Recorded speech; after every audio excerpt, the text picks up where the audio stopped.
सुदूर गांव में एक जगह थी जिसका नाम था चांदपुर।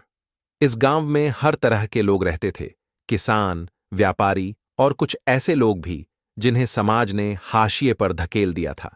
इसी गांव में रहती थी रुक्मिणी, जिसे सब वेश्या के नाम से जानते थे। रुक्मिणी का बचपन भी अन्य बच्चों की तरह खुशहाल था, लेकिन परिस्थितियों ने उसे वह बना दिया जो वह नहीं बनना चाहती थी। समाज ने उसे तिरस्कार और अपमान के सिवा कुछ नहीं दिया, पर रुक्मिणी का दिल अब भी कोमल था। हर दिन उसे किसी के आने और उसकी असली पहचान को समझने की उम्मीद रहती थी। उसी गांव में एक सुध पुरुष भी था, नाम था आर्यन। वह एक विद्वान और परोपकारी व्यक्ति था, जिसने हमेशा हर व्यक्ति को उनकी बाहरी पहचान से परे जाकर समझने की कोशिश की। एक दिन आर्यन का रास्ता रुक्मिणी के घर की ओर मुड़ा। उसने सोचा, जो लोग इस स्त्री को अपमानित करते हैं, उन्होंने कभी उसे समझने की कोशिश भी की होगी। आर्यन रुक्मिणी के पास गया। वह नजरें झुकाए बैठी थी। उसने पूछा, क्या मैं अंदर आ सकता हूं? रुक्मिणी चौंक गई।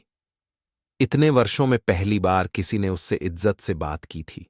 उसने धीरे से कहा, आप मेरे घर क्यों आए हैं? क्या आप नहीं जानते मैं कौन हूं? आर्यन मुस्कुराया, मैं जानता हूं कि तुम एक इंसान हो, और इंसान होने के नाते तुम भी वही सम्मान और प्यार पाने की हकदार हो जो बाकी सभी हैं। उनकी बातचीत ने एक नया मोड़ लिया। आर्यन ने उसे उसकी कहानी बताने को कहा। रुक्मिणी ने अपनी पूरी जिंदगी की तकलीफें और सपने उसे बता दिए। आर्यन ने उसकी बात ध्यान से सुनी और उसे समझा। धीरे धीरे आर्यन और रुक्मिणी के बीच एक दोस्ती पनपी।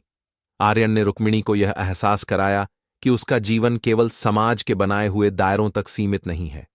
उसने उसे सिखाया कि खुद को माफ करना और नए सिरे से शुरुआत करना संभव है। समय के साथ रुक्मिणी ने अपना रास्ता बदला। उसने समाज सेवा शुरू की और अन्य महिलाओं की मदद करने लगी जो उसी परिस्थिति में फंसी थीं। आर्यन का मानना था कि अगर हम किसी को समझें और उसका हाथ थामें तो वह अपनी राह बदल सकता है। इस तरह सुध पुरुष ने वेश्या की प्यास बुझाई, लेकिन यह प्यास सम्मान, समझदारी और आत्मविश्वास की थी।